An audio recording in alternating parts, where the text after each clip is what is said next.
지금부터 들려드릴 이야기는 한 노인의 고독한 싸움이자 인간의 존엄에 대한 깊은 기록입니다. 어니스트 해밍웨이의 대표작 노인과 바다 이야기입니다. 눈을 감고 잔잔한 바다 위에 떠 있다고 상상하시면서 편안히 들어보셔도 좋겠습니다. 쿠바의 작은 어촌 마을에 산티아고라는 늙은 어부가 살고 있었습니다. 그는 오랜 세월 바다와 함께 살아온 사람이었지만 최근 84일 동안 단 한 마리의 물고기도 잡지 못했습니다. 마을 사람들은 그를 살라오라고 불렀습니다. 최악의 불운에 빠진 어부라는 뜻이었지요. 하지만 산티아고 곁에는 그를 진심으로 존경하는 소년 마놀린이 있었습니다. 소년은 예전엔 노인과 함께 배를 탔지만 부모의 권유로 다른 어부의 배에 타게 됩니다. 그럼에도 그는 매일같이 노인을 찾아와 장비를 챙겨주고 음식을 나누고 야구 이야기를 나누며 시간을 보냈습니다. 두 사람 사이에는 가족을 넘어선 깊은 신뢰와 애정이 흐르고 있었습니다. 85일째 되는 날 산티아고는 결심합니다. 내일은 멀리 나가야겠어. 그는 누구보다 깊은 바다, 큰 물고기가 사는 곳으로 나갈 생각이었습니다. 이른 새벽 노인은 홀로 배를 몰고 먼 바다로 향합니다. 잔잔한 파도 붉게 떠오르는 해, 그리고 끝없이 펼쳐진 수평선. 노인은 그 풍경 속에서 외롭지만 평온한 시간을 보냅니다. 그러던 중 그의 낚싯줄에 거대한 무언가가 걸립니다. 지금까지 느껴보지 못한 무게. 그것은 엄청나게 큰 청새치였습니다. 물고기는 단번에 잡히지 않았고 오히려 노인의 배를 끌고 끝없는 바다로 나아가기 시작했습니다. 이 싸움은 단순한 낚시가 아니었습니다. 인간과 자연, 의지와 한계의 대결이었습니다. 노인은 줄을 손으로 붙잡은 채 밤을 지새웁니다. 손바닥은 갈라지고 근육은 경련을 일으키고 허리는 부서질 듯 아팠습니다. 하지만 그는 포기하지 않습니다. 오히려 물고기에게 말을 겁니다. 물고기야, 나는 너를 사랑한다. 그러나 오늘 나는 너를 죽여야 한다. 이 장면은 이 소설에서 가장 상징적인 순간 중 하나입니다. 노인은 물고기를 단순한 먹잇감이 아닌 존엄한 상대이자 형제로 대합니다. 싸움이지만 증오가 아니라 존중이 있는 싸움이었던 것이죠. 이틀 밤낮이 흐른 뒤 물고기는 지쳐 수면 위로 떠오릅니다. 그 크기는 노인의 배보다도 길었습니다. 노인은 마지막 힘을 짜내 작사를 던집니다. 그리고 마침내 거대한 청새치를 쓰러뜨립니다. 그 순간 노인은 승리했지만 기쁨보다는 경외심에 잠깁니다. 그는 말합니다. 이렇게 훌륭한 존재를 죽이다니 나는 너무 멀리 왔구나. 하지만 진짜 시련은 그때부터 시작됩니다. 노인은 물고기를 배 옆에 묶고 귀향을 시작합니다.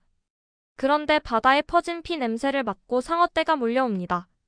노인은 노와 작살, 칼까지 동원해 필사적으로 싸웁니다. 몇 마리는 물리치지만 상어는 계속 몰려옵니다. 결국 긴 항해 끝에 항구에 도착했을 때 청새치는 거의 뼈만 남아 있었습니다. 살점은 모두 뜯겨나가고 거대한 해골만이 배 옆에 매달려 있었습니다. 겉으로 보면 노인의 싸움은 실패처럼 보였습니다. 물고기를 잃었으니까요. 그러나 마을 어부들이 그 거대한 뼈를 보고 놀라움을 금치 못합니다. 소년 마놀리는 울음을 터뜨리며 노인의 곁을 지킵니다. 노인은 지친 몸으로 잠에 들고 다시 사자 꿈을 꿉니다. 젊은 시절 아프리카 해변에서 보았던 사자들. 그것은 노인의 꺾이지 않은 영혼을 상징합니다. 이 작품을 쓴 해밍웨이의 삶을 들여다보면 왜 이런 이야기가 탄생했는지 이해할 수 있습니다.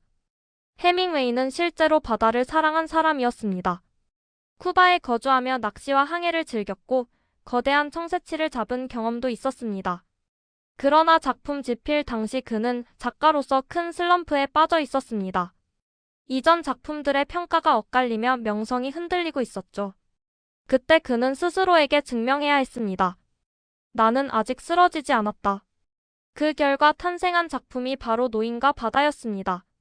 이 소설은 발표되자마자 세계적인 찬사를 받았고 해밍웨이는 이 작품으로 퓰리처상을 받았으며 훗날 노벨 문학상 수상에도 결정적인 영향을 주게 됩니다. 흥미로운 에피소드도 있습니다. 해밍웨이는 이 작품을 매우 짧게 썼습니다. 장편 소설이 아닌 중편 분량이었죠. 주변에서는 이렇게 짧아서 되겠느냐고 우려했지만 그는 말했습니다. 이 안에 내가 쓸 수 있는 모든 것을 담았다. 실제로 그는 불필요한 묘사를 과감히 덜어내는 빙산이론 문체로 유명합니다. 드러난 문장은 짧지만 그 아래 감정과 의미의 깊이는 바다처럼 깊다는 뜻입니다. 이 작품이 우리에게 주는 교훈은 단순하지 않습니다. 첫째, 인간의 존엄성에 대한 이야기입니다. 결과가 아니라 싸우는 과정 자체가 존엄하다는 것. 산티아고는 물고기를 잃었지만 패배하지 않았습니다. 끝까지 싸웠기 때문입니다. 둘째, 고독 속에서도 인간은 무너지지 않는다는 메시지입니다.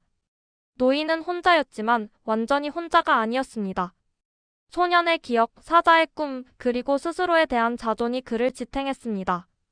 셋째, 우리는 누구나 인생의 청새치를 만난다는 점입니다. 그것은 꿈일 수도 있고, 일일 수도 있고, 건강이나 관계일 수도 있습니다. 잡기 전까지는 알 수 없고, 잡고 나서도 시련이 따릅니다.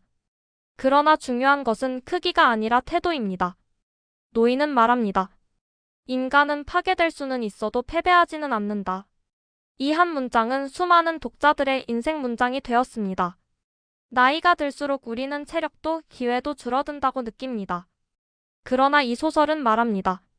싸울 가치가 있는 한 늦은 싸움은 없다고. 지금도 세계 곳곳에서 많은 이들이 인생의 바다에 나가 싸우고 있습니다. 누군가는 성공하고 누군가는 뼈만 남은 배를 끌고 돌아옵니다. 하지만 그 모든 싸움은 의미가 있습니다. 산티아고가 그랬듯이요. 이야기의 끝에서 노인은 다시 잠이 듭니다. 그리고 또다시 사자를 꿈꿉니다. 늙은 봄이 아니라 젊은 영혼으로. 어쩌면 해밍웨이는 우리에게 이렇게 말하고 싶었는지도 모릅니다. 몸은 늙어도 바다로 나가는 마음만은 늙지 않는다.